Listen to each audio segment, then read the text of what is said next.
Assalamualaikum warahmatullahi wabarakatuh. Kali ini kita akan membahas mengenai materi matematika peminatan kelas 12, yaitu tentang limit fungsi trigonometri. Oke, langsung saja kita lihat materinya. Limit fungsi trigonometri ini merupakan lanjutan dari materi sebelumnya, yaitu limit fungsi. Jadi konsep-konsep dasarnya udah dipelajari ya di limit fungsi, sehingga untuk limit fungsi trigonometri ini kita langsung ke penyelesaian limit fungsi trigonometri. Oke, untuk penyelesaiannya itu ada beberapa cara ya, seperti juga dari materi limit fungsi sebelumnya, yaitu dengan substitusi langsung, kemudian dengan menggunakan konsep dasar limit fungsi trigonometri. Kalau di materi sebelumnya, limit fungsi itu ada faktorisasi ya, kemudian ada garis kawan. Ini juga bisa kita buat, karena nanti di dalam soal, kenyataannya dalam soal itu akan muncul yang penyelesaiannya dengan faktorisasi. Kemudian bisa juga dengan kali akar sekawan ya.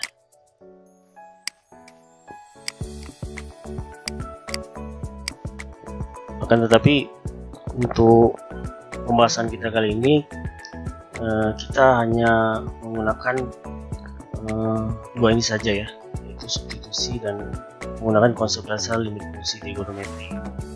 Untuk cara yang lainnya itu kita terapkan aja nanti sewaktu di soalnya. Oke, langsung saja kita lihat satu persatu. Untuk yang pertama, substitusi langsung. Seperti halnya di limit fungsi yang biasa ya, yang bentuk aljabar biasa, itu kita substitusikan nilai limit yang dituju ya ke dalam fungsinya. Jadi yang perlu kita ingat adalah kita harus menghindari nilai yang bukan jawaban limit atau bentuk tak tentu. Apa-apa saja itu, yaitu 0 per 0, kemudian taingga per taingga, 0 kali taingga atau taingga kali 0, kemudian ada juga taingga kurang taingga, dan bentuk yang lainnya ya. Misalnya kalau kita lihat di eksponen itu ada 1 pangkat taingga. Oke, kita lihat contoh soalnya. Oke, yang pertama, limit sin 3x dengan x nya menuju pi. Jadi kalau kita melihat soal seperti ini, kita harus langsung sudah mengetahui bahwa kalau model seperti ini harus kita substitusikan langsung. Jadi tinggal kita ganti variabel x ini dengan pi ya. Jadi tinggal kita ganti sin 3pi ya. Sin 3pi ini kita menentukannya bisa kita ganti 3pi dengan pi nya 180 derajat ya. Tetapi kalau seandainya kita tanpa menggunakan kita ganti ke derajat, kita sudah mengetahui bahwa kalau 3pi itu adalah 1,5 kali putaran, sehingga itu sama juga dengan 0 nilai dari sin. Oke, yang kedua, limit x menuju 0 dari 2x per cos x. Kita ganti x nya dengan 0 ya, berarti kalau gitu ini jadinya 2 kali 0 per cos 0 ya. Ini di atasnya 0 dibagi berapapun itu akan 0 ya, kecuali 0 bawah. Ini cos 0 adalah 1, ini hasilnya adalah 0. Kita lihat soal yang berikutnya.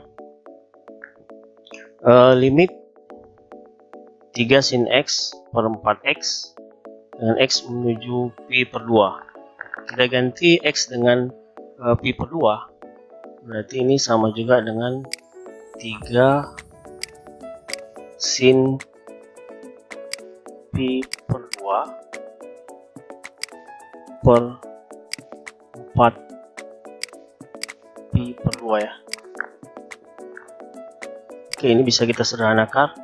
Sin pi per 2 itu 90 derajat. Kalau kita ubah ke derajat ya, berarti sinnya 1 nilainya. Berarti 3 kali 1 ya. Kita sederhanakan. Ini adalah 2. Jadi ini adalah 2 pi ya. Jadi ini sama juga dengan 3 per 2 pi.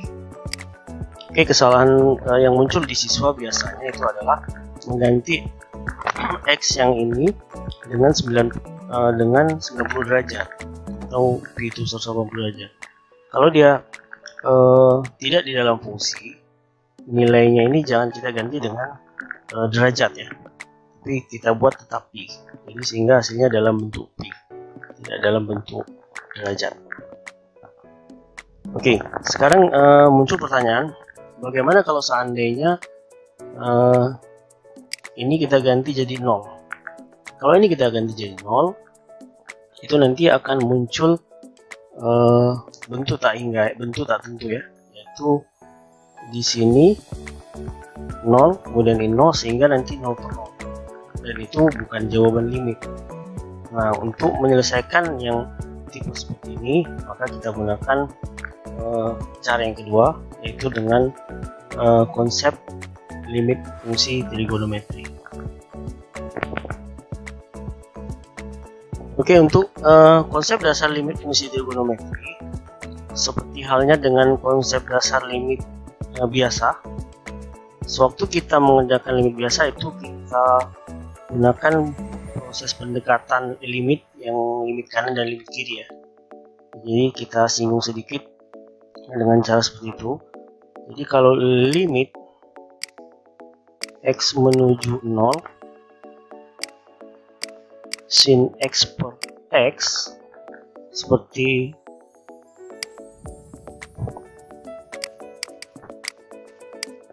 ini sekedar mengingatkan kembali, sewaktu kita mengerjakan seperti ini, kan kita buat di sini angka yang dituju 0 ya. Kita bisa memisalkan ini angka-angkanya kita pilih, yaitu min 0,9 sampai di sini, nanti bisa ditambahi kotaknya ya, sampai misalkan saja di sini 0,9 dan seterusnya. Nanti kita tentukan kira-kira angka didekati ini menuju angka berapa di sini ya. Nah, ini akan lebih efektif sebenarnya kita menyelesaikannya dengan menggunakan Microsoft Excel sebenarnya.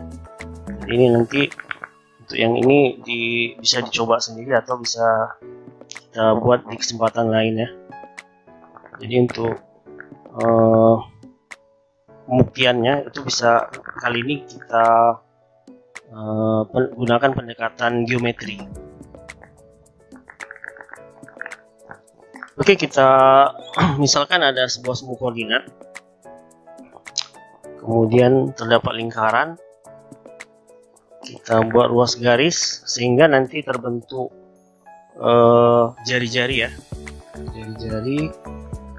Kita katakan aja titiknya ini OAB, sehingga terbentuk juring ya, juring OAB. Nah, dari perpotongan ini kita tarik garis yang tegak lurus terhadap sumbu X ya, sudutnya dalam radian sumbu X, perpotongannya kita katakan C. Kemudian kita buat garis yang sejajar dengan garis BC ini, tapi menyinggung lingkaran ya, menyinggung lingkaran. Nah, jadi seperti ini titik potongnya adalah D ya. Dari sini kita lihat terbentuk beberapa bangun ya. Kita lihat ini segitiga OCB, kemudian satu lagi itu ada juring OAB, dan satu lagi itu segitiga OAD. Dari segitiga ini, dari bangun-bangun ini, kalau kita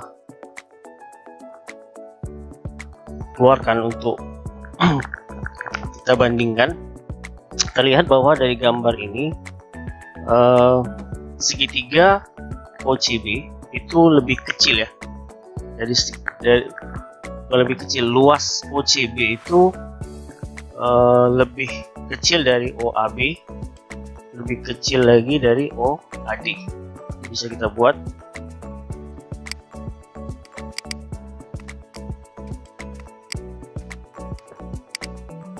ya, jadi luas OCB itu kurang dari luas OAB, kurang dari luas OAD.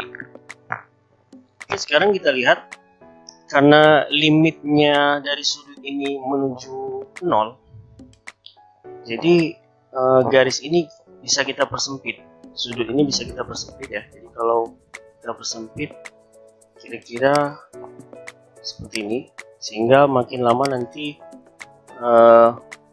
sudutnya ini mendekati 0 ya. Nah, kalau ini mendekati 0, luas garis OD ini itu lama-kelamaan akan berimpit dengan OA, sehingga akibatnya itu apa? Akibatnya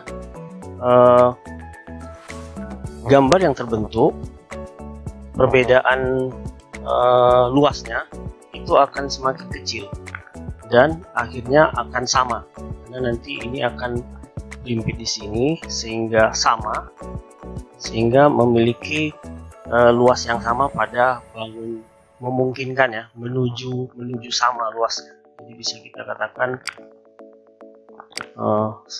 sama dengan di sini.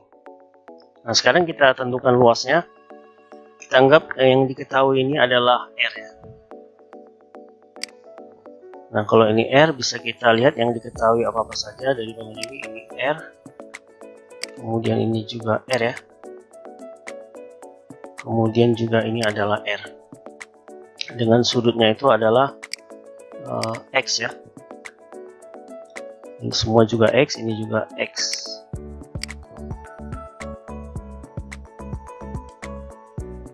Oke, kita tentukan luasnya dengan rumus luas segitiga.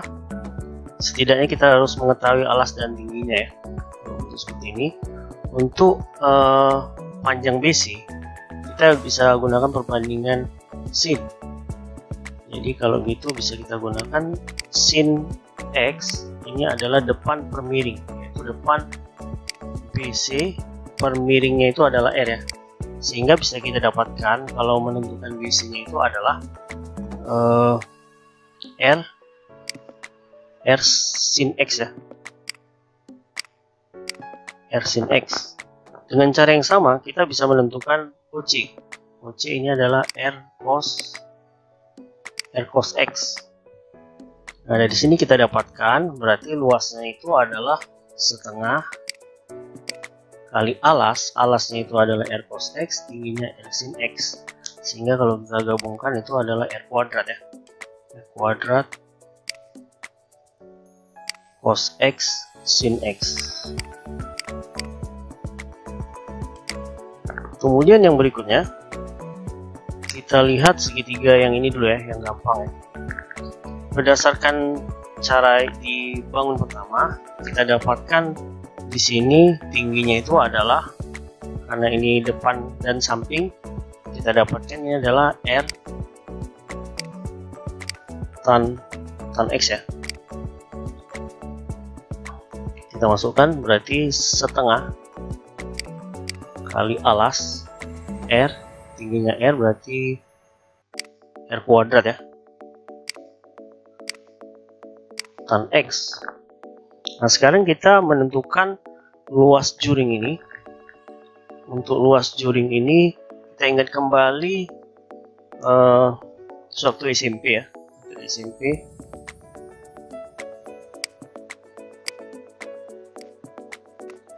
Menentukan luas juring dengan diketahui misalkan saja ini jari-jarinya, kemudian ini busurnya B,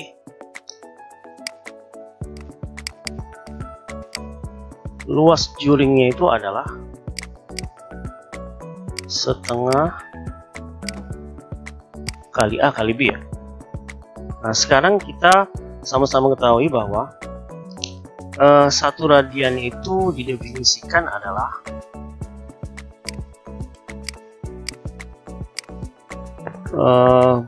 bentuk yang dia sewaktu panjang ininya sama dengan ini ya.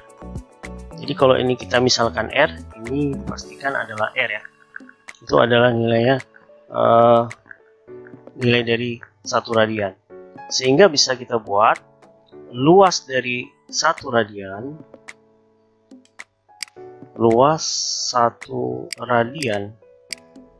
ini sama juga dengan setengah R kuadrat karena kali R kali R. Sekarang kita lihat bangun yang juring yang ini ya. Kalau luas satu radian saja setengah R kuadrat, berarti kalau dia X radian itu tinggal kita ganti atau kita kali dengan X ya. Ini X. Jadi bisa kita buat ini luasnya sama juga dengan setengah dikali dengan X dikali dengan R kuadrat. Nah, dari sini bisa kita sederhanakan.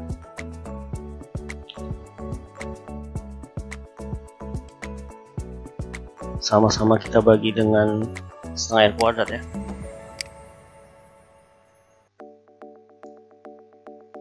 Sehingga nanti terbentuk persamaan yang sederhana, yaitu cos X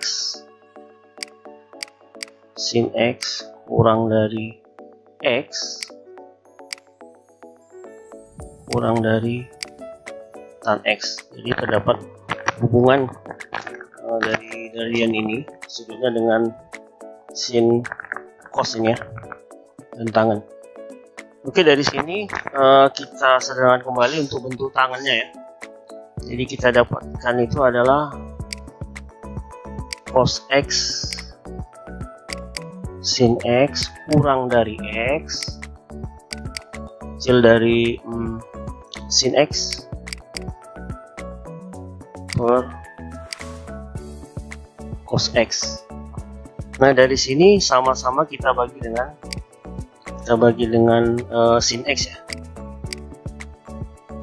Kalau kita bagi dengan sin X, ini kita coret sin X nya.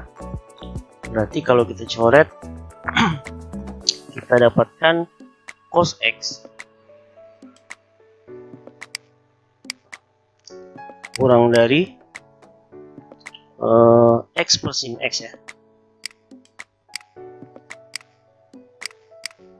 Kemudian kurang dari 1 per cos X.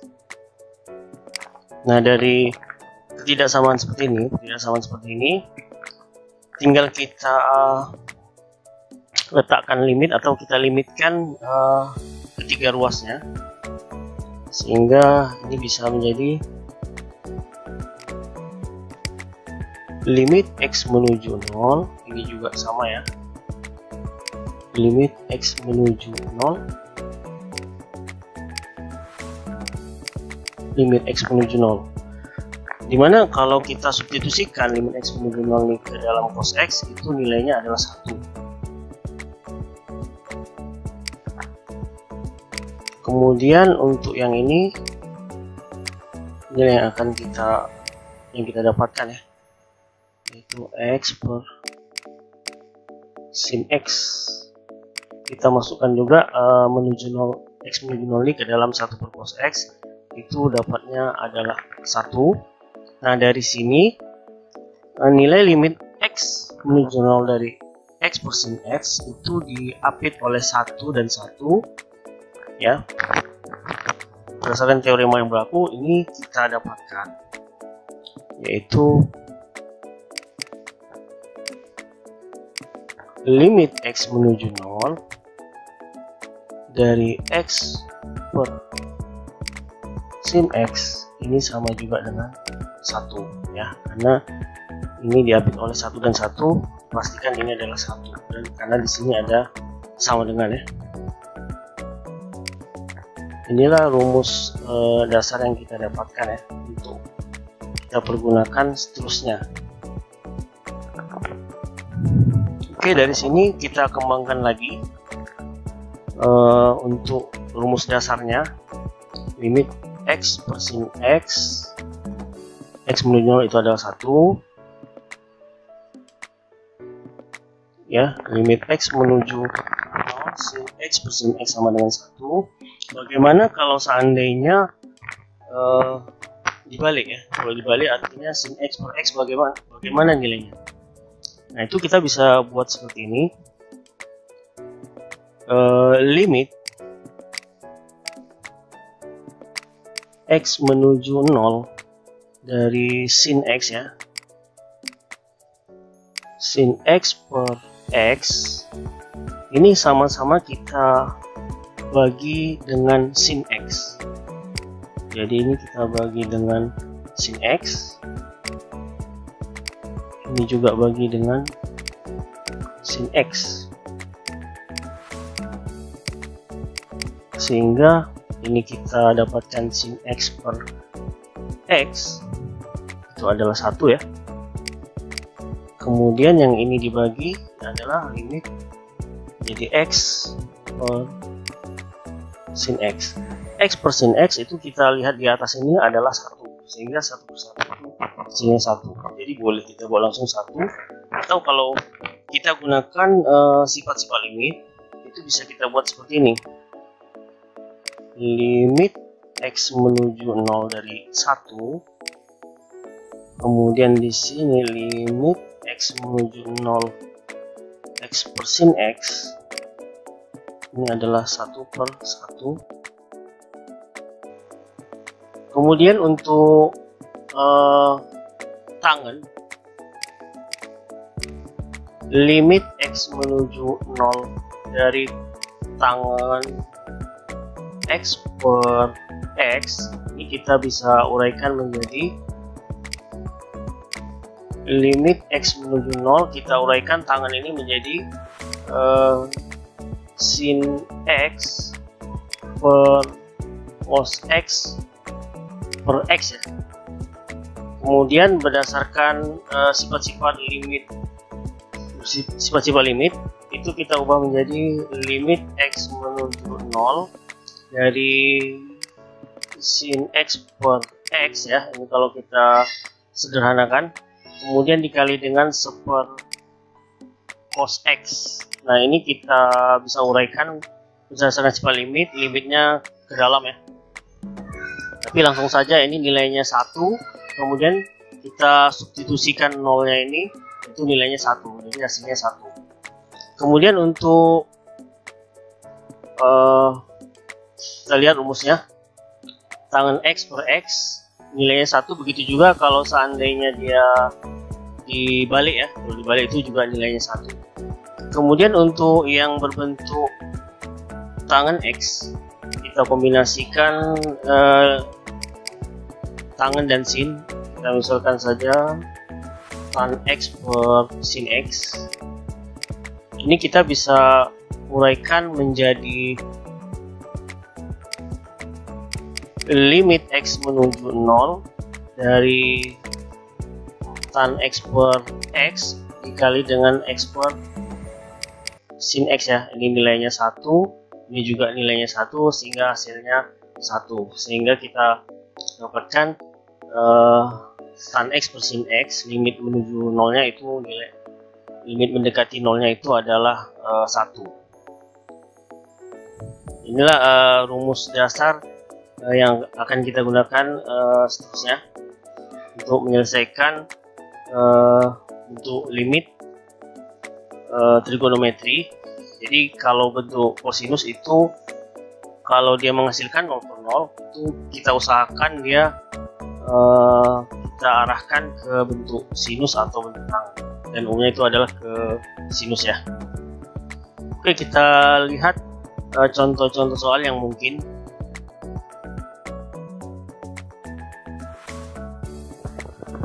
limit X menuju 0, 3 sin X per 4X sama dengan, oke, kalau kita menggunakan sifat-sifat limit itu kita bisa buat seperti ini, yaitu 3/4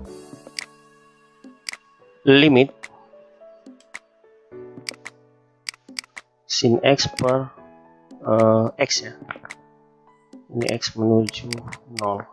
Nah, ini nilainya kan 1 ya, sehingga bisa kita buat ini hasilnya adalah 3/4. Oke, kemudian bentuk seperti ini. Nah, ini kalau kita udah memahami, kita bisa buat seperti ini aja. Ini nilainya 1 ya, jadi ini 1, 5/3 dikali 1 itu adalah 5/3. Kemudian yang berikutnya, nah bentuk seperti ini, kita hanya menggunakan sudut yang dia X tadi ya, X yang dia variabelnya 1, yang dia koefisiennya 1.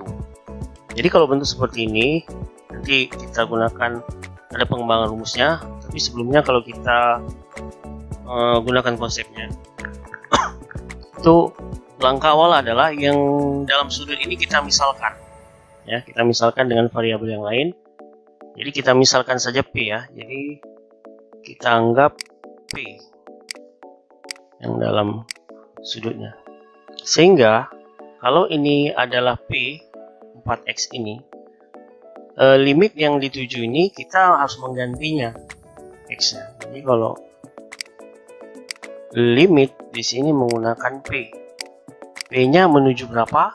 Kalau ini saya substitusikan kemari 0, ada jadinya P-nya nilai 0. Jadi kalau X-nya menuju 0, nilai P-nya itu juga menuju 0 ya. Nah, ini kita ganti yaitu dengan sin P per, nah kalau dia P-nya adalah 4X, bagaimana kalau seandainya nilai 5X-nya ini? Nah, ini bisa kita ganti seperti ini. Berarti kita dapatkan X itu sama dengan P per 4 ya. Nah, jadi huruf X ini saya ganti, yaitu dengan 5, X-nya itu P per 4. Nah, inilah dia yang bisa kita tandai nilainya 1 ya. Nah, sewaktu tadi sin X per X itu nilainya 1, di sini sin P per P dengan P-nya menuju 0 itu nilainya juga 1. Sehingga dari sini kita dapatkan itu adalah 1 per 5/4 ya. 5/4 sama juga dengan 4/5 ya, pembagian pecahan. Oke, sekarang kita lihat kembali dari soal ini. Kalau kita lihat dengan jawabannya, sebenarnya itu kan kita lihat ininya saja ya, 4/5 di sini 4/5.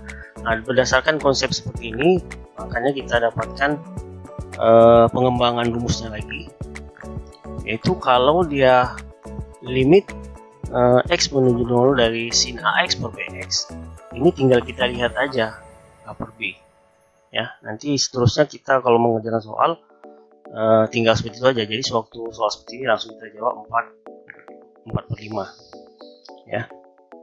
Nanti kalau mau pembuktian ini kita tinggal memisahkan aja AX itu sama dengan huruf yang lain atau P ya. Nah, ini sama juga dengan AX per sin BX sama juga dengan A per B. Begitu juga untuk yang tan AX per BX, ini sama juga dengan AX per tan BX ya. Ini sama juga dengan A per B. Begitu juga untuk sin AX per tan BX, ini sama juga dengan tan AX per sin BX, sama juga dengan A per B. Kemudian yang berikutnya tan AX per tan BX, ini sama juga dengan sin AX per sin BX, itu juga nilainya adalah A per B. Inilah sebagai pengembangan dari rumus dasar tadi ya.